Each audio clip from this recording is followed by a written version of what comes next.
আসসালামু আলাইকুম।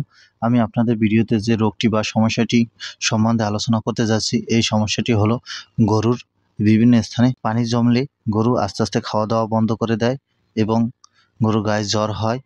আস্তে, আস্তে গরু নিস্তেজ হয়ে যায়। দেখেন এই গরুটির গলার নিচে ২ পায়ের মাঝে কিভাবে পানি জমেছে এবং এই পানি যদি বের করে না দেওয়া হয়, তাই ওখানে পানি জমে থেকে ইনফেকশন হবে এবং পরবর্তীতে বড় আকারে ধারণ করবে। অনেক সময় দেখা যায় এই পানি বের করে না দিলে গরু এত অসুস্থ হয়ে পড়ে, যার কারণে গরু মারাও যায়। তাই আপনাদের খামারে এ ধরনের কোনো সমস্যা দেখার সাথে, সাথে একজন অভিজ্ঞ ডাক্তার বা টেকনিশিয়ানের পরামর্শ নিবেন। কেননা এই পানি ২ ভাবে বের করা যায়। এক, ছিদ্র করে পানি বের করা যায় এবং কম বা প্রাথমিক অবস্থায় দেখার সাথে, সাথে যদি ঔষধ ব্যবহার করা হয় তাহলে পানি বের হয়ে যায়। তাই আপনারা ঔষধ পানি বের করতে পারেন এবং ছিদ্র করেও বের করতে পারেন। ছিদ্র করে বের করলে খুব তাড়াতাড়ি পানিটা বের হয়ে যায়।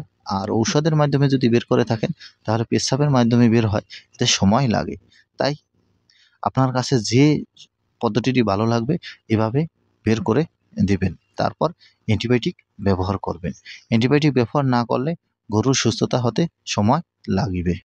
প্লিজ সাবস্ক্রাইব করুন।